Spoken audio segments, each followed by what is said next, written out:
은혜의 하나님, 오늘도 우리가 주님의 보좌 앞에 나아가 주님으로부터 오는 그 은혜를 사모합니다. 하나님, 우리 각 사람에게 임재해 주셔서 말씀해 주시고 그 말씀 가운데서 살아내며 그 말씀 가운데서 힘을 얻는 시간이 될 수 있도록 도와주시옵소서. 예수님의 이름으로 기도 올려드립니다. 아멘. 우리 찬송가 170장 찬양하시겠습니다.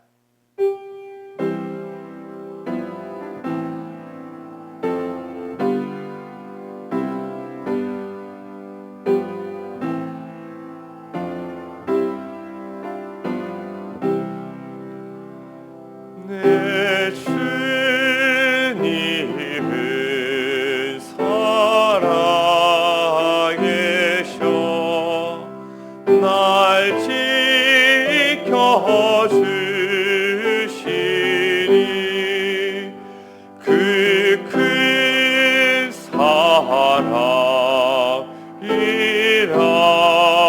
사랑이라여서 나 자유 얻었네.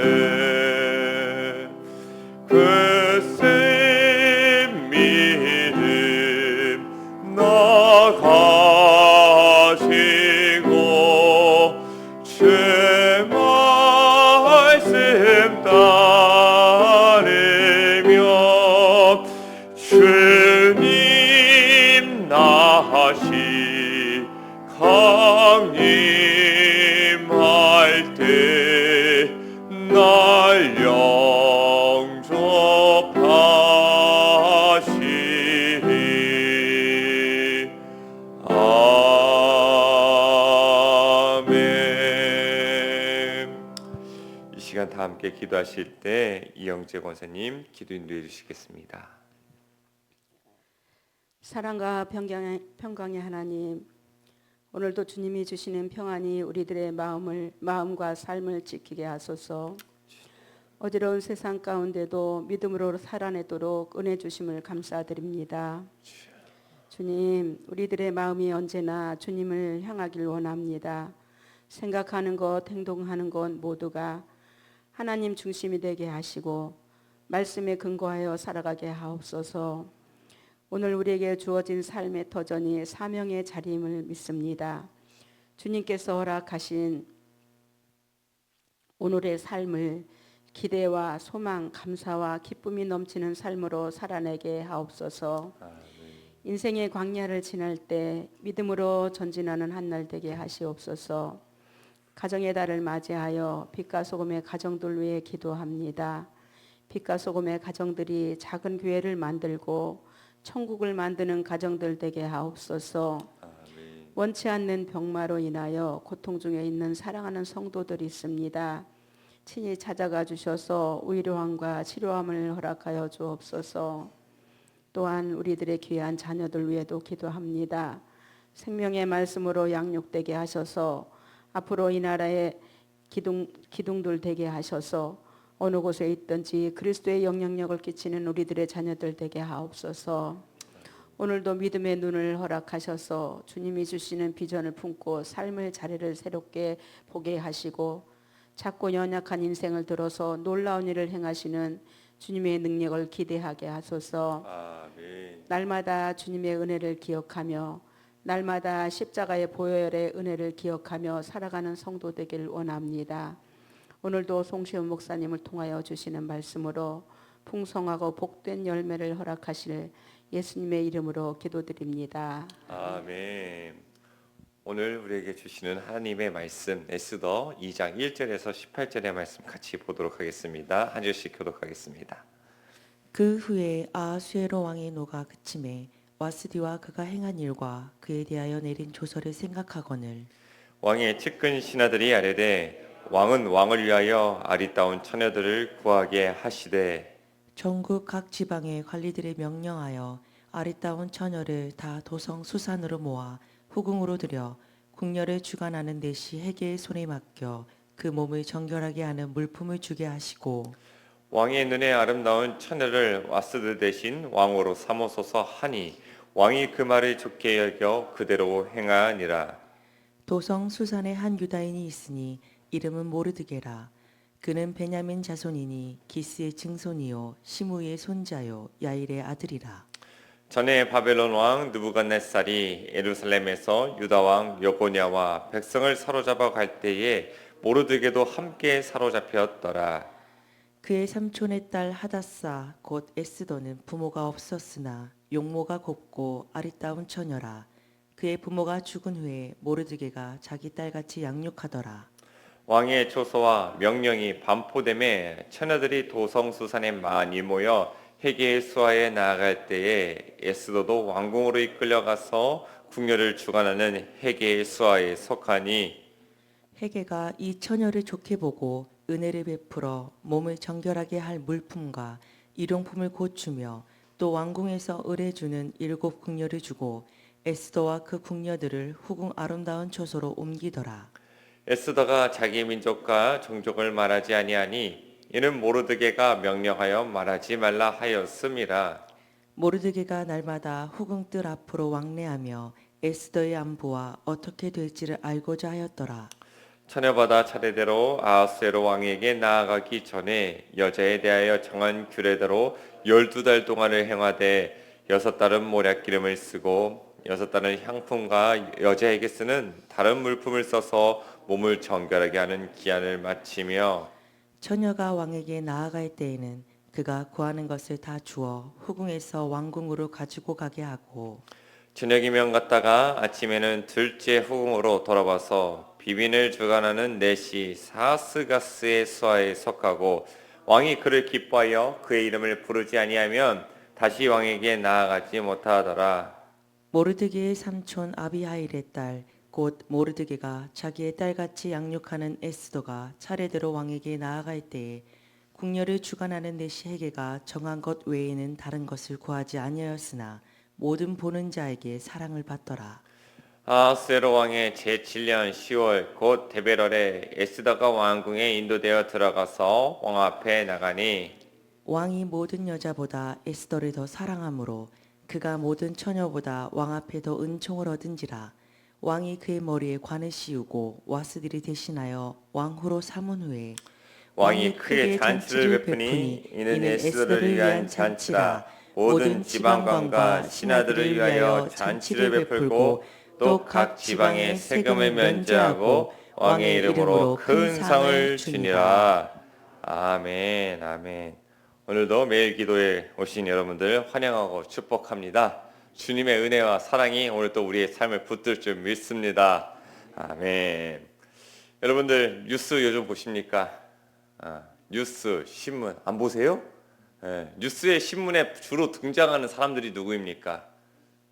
트씨 등장하시고 어제 보니까 시씨 등장하시죠.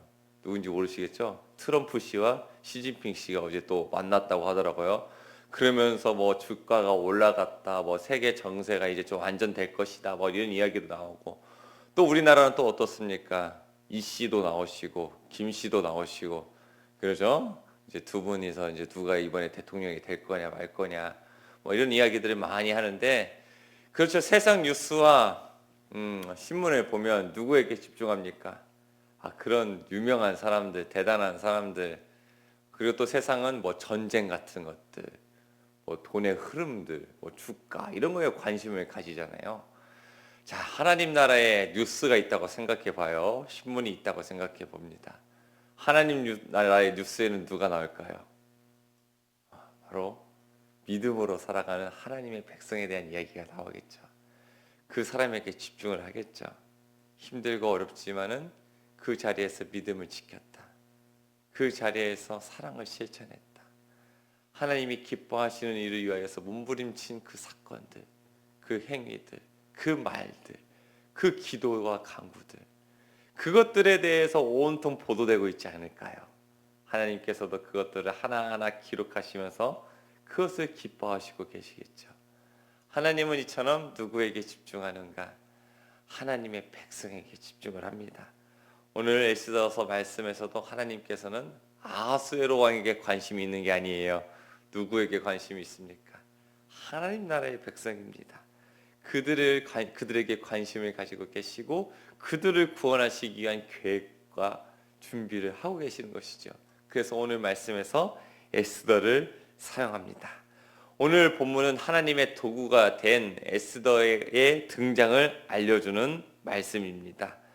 어제 이야기했듯이 당시 세계 최고의 강국 페르시아, 거기에 또 왕 아하수에로 왕은 6개월간 잔치를 벌이고 더불어 일주일간 더 잔치를 벌였습니다.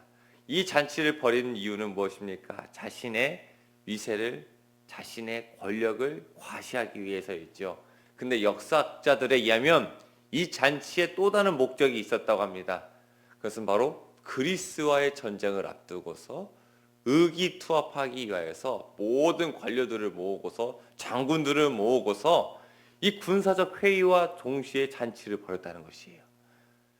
그리고 이 잔치 끝에 무슨 일이 있었어요? 우리가 잘 알듯이 와스디 왕후가 폐위되는 일들이 있었습니다. 그리고 나서 2년이라는 시간이 지났어요. 근데 이 2년이라는 시간, 이제 에스더가 뽑히기 직전의 이 상황 가운데 무슨 일이 있었냐? 그리스와의 전쟁이 있었던 것이에요. 그 우리 영화 300 알죠? 그때 일이 바로 이때 일어난 것이에요. 그 2년 사이에. 그러니까 이 아하수에로 왕이 어떻습니까? 전쟁에서 이기기도 했어요. 그런데 지기도 했어요. 이긴 전쟁도 있지만 진 전쟁도 있습니다. 그래서 큰 패배를 경험하면서 심신이 지쳐있는 상태가 지금 오늘 이 왕의 상태인 것이에요. 그러니까 이때 왕이 누구를 그리워하냐? 그때 와스디를 그리워하는 거예요. 단순히 그녀가 너무 예뻤기 때문에 눈에 아른거렸다는 것이 아니라 그녀가 옆에 있었으면서 지혜와 성품, 그 왕을 위로하던 그 품격을 기억했던 것입니다. 그러면서 자신이 내린 조서를 바라보면서 내가 왜 그때 이런 조서를 내렸을까 하면서 후회하고 있었던 것이죠. 그 모습을 본 신하들이 왕에게 이야기합니다. 모든 조서를 공포하여서 공문을 내려가지고 전국의 아리따운 처녀들을 모아서 그 중에서 왕후를 뽑으시지요. 이로 인해서 에스더가 등장하는 배경이 형성이 됩니다. 하지만 이 모든 일이 단순히 인간적인 감정, 이 정치, 판단의 흐름이 아니죠. 하나님의 숨은 손이 다 이 모든 것들을 만들고 이끌고 계신 것입니다. 하나님은 역사의 큰 줄기 속에서 오직 당신의 백성, 하나님의 백성의 구원을 위해서 그 한 가지 목적을 위해서 하나님께서 그 숨은 손길이 인도하고 계시는 것입니다. 그리하여서 이제 본문의 에스더를 본격적으로 소개하기 시작을 합니다. 근데 소개하기 전에 이제 등장하는 인물이 모르드게인데 이 모르드게가 누구냐? 베냐민 지파의 후손이고 에스더의 사촌 오빠이자 아버지 같은 보호자였다. 그리고 드디어 그 에스더에 대해서 이야기를 하는데 에스더는 본래 이름은 무엇이냐? 하다사 도금형이라는 이름을 가지고 있었어요. 그 식물의 이름입니다. 그런데 그 이름을 사용하지 못하고 무슨 이름으로 부르게 됩니까? 에스더, 페르시아식 이름인 에스더, 별, 반짝반짝 빛나는 별이라는 뜻을 가진 이름으로 불리게 됩니다. 이 에스더는 고아입니다. 바벨론 포로 출신으로서 이름조차 히브리 이름 대신에 페르시아 이름으로 불려야 했던 그런 사람입니다. 그런 사람을 이제 하나님께서는 들어 사용하시는 것이지요. 왕이 왕후들을 뽑기 위하여 처녀들을 모으고 에스더도 용모가 곱고 아리답기 때문에 그 중에 하나로 불려옵니다. 근데 요즘 오디션 프로그램 같은 그런 것이 아니에요. 오디션 프로그램은 어때요? 자발적이에요. 떨어지면 아쉽지만 집으로 돌아가면 됩니다. 그런데 이 왕후 후보로 올라간 사람들 한번 궁에 불려가면 어떻게 됩니까? 떨어지면 평생 결혼도 못하고 궁녀로 살아야 됩니다. 그러니까 에스더도 사실 이게 자기가 가고 싶어서 왕후가 되겠다고 간 게 아니에요. 억지로 끌려간 거예요. 그래서 외경 중에 에스더 미드라시라는 이 외경이 있는데 이 외경에서 보면 에스더가 벽 뒤에 숨어 있다가 걸려가지고 끌려가는 이 장면이 기록되기도 해요. 근데 사실 에스더는 가기 싫었죠. 그렇지만 이제 끌려갑니다. 근데 이 모든 과정 가운데서 누구의 개입이 있으신가? 하나님의 개입이 있는 거예요. 하나님께서 그 에스더의 길을 지도하시고 은혜를 입게 만드는 것입니다. 우리 9절의 말씀 한번 읽어볼까요? 시작. 헤게가 이 처녀를 좋게 보고 은혜를 베풀어 몸을 정결하게 할 물품과 일용품을 곧 주며 또 왕궁에서 을에 주는 7 궁녀를 주고 에스더와 그 궁녀들을 후궁 아름다운 처소로 옮기더라. 헤게라는 사람이 에스더를 맡은 그 내시 헤게가 에스더를 너무 좋게 보는 것이에요. 몸을 정결하게 할 물품도 주고 왕비도 아닌데 이미 궁녀도 붙여주고 특별 대우를 해주는 것입니다. 근데 이것이 단순한 인간적인 호감을 넘어섭니다. 하나님의 그 사람의 마음을 움직이시는 그 은혜가 작동한 것이에요. 그래서 그 에스더가 그곳에서 은혜를 입을 수 있도록, 그곳에서 평안할 수 있도록, 그곳에서 사랑받을 수 있도록 하나님께서 사람의 마음을 하나하나 움직이신 것이에요. 우리의 인생길에서 참 내가 실력이 뛰어나고 뭐 기술이 좋아서 우리의 인생의 길이 잘 되는 것보다 사실 사람의 마음이 움직여서 우리의 길이 열리는 것을 보는 경우가 더 많지 않습니까? 우리 부목사님 중에 한 분은 참 지혜로운 기도를 하시더라고요. 당회가 열릴 때마다 이런 기도를 하대요. 내가 담임 목사가 됐을 때 저런 당회가 있을 수 있도록 도와주십시오. 참 너무나 지혜로운 기도예요. 그 목회길에 있어서 누구 한 사람만 나에게 태클을 걸어도 태클의 말이 좀 그렇죠. 이렇게 너 힘들게 해도 참 어려움을 겪는데 그 모든 사람들의 마음이 열려서 내 길을 지지해주고 나와 함께 하자고 한다면 그 길이 얼마나 축복된지 모릅니다. 사람이 무너지는 것이 단 한 사람만 나를 마음 먹고서 무너뜨리고자 하면 사실 사람의 길이 잘 되기가 힘들거든요. 하나님께서 그 사람들의 마음을 하나하나 움직이시는 거예요. 은혜를 있게 만드는 것이에요. 우리가 기도할 때 이것을 간구해야 돼요. 하나님, 사람에게 또한 은혜를 입게 도와주십시오. 그 마음을 움직일 수 있는 은혜를 허락해 주십시오. 우리 자녀들의 길을 지도할 때 하나님, 사람의 마음이 움직이는 은혜를 경험할 수 있도록 도와주십시오. 우리가 이 인생길을 살아갈 때 은혜를 입는 것 중에 하나가 바로 이 사람의 마음이 움직이는 것입니다. 하나님께서 그렇게 에스더의 길을 지도하시고 사람의 마음을 움직이시는 것이에요. 그런데 이제 오늘 말씀에서 참 의아한 부분이 한 절이 있습니다. 우리 10절의 말씀에 이렇게 쓰여 있어요. 에스더가 자기 민족과 종족을 말하지 아니하였다. 이는 모르드게가 명령했기 때문이다. 다니엘 시대랑 좀 달라요. 다니엘 시대에서는 어땠어요? 내가 하나님 믿는다. 나 하나님의 백성이다. 신상에게 절하지 않겠다. 하면서 담대하게 자신의 믿음을 드러내고 하나님 나라의 백성이라는 정체성을 이렇게 드러내면서 살아갔습니다. 그런데 시간이 흐르고 하나님 나라의 백성들이 위축되기 시작하는 것이에요. 백성을 내가 하나님 믿는 백성이라는 것을 그 정체성을 숨긴 채 살아가는 것이에요. 얼마나 그 믿음이 변질이 일어나는지 볼 수 있는 장면인 것이죠. 물론 에스더는 믿음으로 양육받았어요. 근데 대부분의 백성들이 나는 유대인이다. 숨기고 살아가는 것이에요. 하나님의 백성이다. 숨기고 살아가는 것이에요. 하나님은 이런 백성들을 포기하지 않으시는 것입니다. 그들의 생명을 구원할 뿐만 아니라 그들의 믿음을 회복시키시기 위하여서 하나님은 에스더라는 사람을 다시 들어 사용하시고 다시 한번 하나님의 백성이 하나님을 부르면서 살아갈 수 있도록 하나님께서 하나하나 그들의 믿음을 고쳐가시는 장면이신 것입니다. 하나님이 에스더를 왕으로 세우신 이유는 단순히 그녀의 인생에 복을 주기 위해서가 아니에요. 그녀의 인생에서 떵떵거리면서 살아가라고 왕으로 만드신 것이 아니에요. 왜 에스더를 왕으로 세우셨는가? 이스라엘을 살리기 위함입니다. 무엇을 살리기 위해서? 그들의 믿음을 살리기 위해서. 그들의 생명뿐만 아니라 그들의 정체성을 다시 한번 새롭게 세우기 위해서 에스더를 왕으로 세우는 것이라는 것입니다.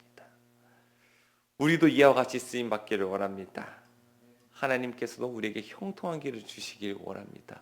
사람들의 마음을 움직이기도 하시고 또한 에스더처럼 또한 왕으로 세워지는 세상 가운데서 어느 한 자리에서 형통함의 길을 누리는 축복이 있기를 바랍니다. 그러나 그 이유는 단 하나예요. 내 자신이 떵떵거리면서 내가 부자 되고 내가 잘 살기 위해서 우리가 그렇게 형통함과 사람들의 마음이 열리는 복을 누리는 것이 아니라 그 목적은 단 하나, 영혼을 살리고 하나님의 영광을 드러내며 공동체를 살리기 위해서 우리는 이러한 형통함의 복을 얻어야 된다는 것입니다. 저와 여러분 한 사람 한 사람이 형통의 복을 누릴 때 그 이유는 단 한 가지, 공동체를 살리기 위해서예요. 믿음을 다시 세우기 위해서예요. 영혼을 살리기 위해서예요. 사랑을 전하기 위해서예요. 하나님의 영광을 드러내기 위해서입니다. 그렇게 하나님의 영광을 드러내기 위해서 쓰임받는 우리 모두가 되기를, 또 우리 자녀들이 되기를 축복합니다. 아멘. 기도하시겠습니다. 하나님, 우리의 인생을 통해서 주님이 영광 받으시기를 원합니다. 하나님, 내 인생만, 내 삶만 건사하면서 잘 사는 것을 넘어서서 다른 사람들도 잘 먹이고 하나님 믿음의 공동체를 잘 세워가며 하나님의 사랑을 전하고 하나님의 살아계심을 선포하며 주님의 영광을 위해서 살아가고 싶사오니 주님, 우리 한 사람 한 사람을 사용하여 주시옵소서. 주님, 우리가 여기 있사오니 우리의 인생을 통하여서 영광 받아 주시옵소서. 아버지 하나님, 우리의 자녀들이 에스더처럼 아버지 그 인생길에 복을 받기 원합니다. 사람들의 마음을 아버지 하나님 움직여 주시고 우리 자녀들이 더욱더 그 가운데서 믿음으로 살아가게 하여 주셔서 우리 자녀들이 우리보다 더욱더 하나님의 영광을 위해서 살아가며 더욱더 우리보다 더 확실한 하나님의 은혜와 사랑을 경험하는 하나님 사람들 될 수 있도록 그 길을 지도하여 주시옵소서. 아버지 하나님, 이 나라도 주님 앞에 올려드립니다. 하나님, 대한민국 주님께서 이 나라를 통해서 영광 받으시길 원합니다. 주님, 끝까지 마지막 때에 쓰임받는 나라가 되게 도와주시사 아버지 복음의 전초기지로서 많은 나라를 섬기며 선교 활동에 힘쓰는 나라가 되게 도와주시고 이 나라가 세계 열방 가운데 주님의 사랑과 공의와 정의를 드러내는 나라가 될 수 있도록 하나님 도와주시옵소서. 아버지 하나님, 올바른 생각을 가진 자들이 아버지 곳곳에 세워질 수 있도록 인도해 주시고 자신의 유익과 자신의 이익만을 생각하는 자들이 아닌 국민을 사랑하고 나라를 사랑하는 사람이 아버지 지도자로 세워질 수 있도록 하나님 친히 간섭하시고 개입하여 주시옵소서. 아버지 하나님, 우리 병든 자들, 마음이 상한 자들도 주님 앞에 올려드립니다. 그 상한 몸과 마음을 주님의 못자국난 손길로 어루만져 주셔서 온전한 회복과 치유를 허락하여 주시고 아버지 그 넘어짐의 자리에서 실망하고 낙심하는 것이 아니라 그 자리에서 오히려 하나님을 깊이 만나는 은혜를 허락하여 주시옵소서. 아버지 하나님, 교회는 또한 공사 중에 있습니다. 아버지 곳곳에 수리를 하고 고치는 중에 안전하게 하여 주시고 또한 아버지 하나님, 우리의 무너진 기초와 마음들도 하나님 새롭게 되는 시간이 될 수 있도록 주의 성령께서 함께하여 주시옵소서. 그렇게 하실 주님을 찬양하고 살아계신 예수님의 이름으로 기도 올려드립니다. 아멘.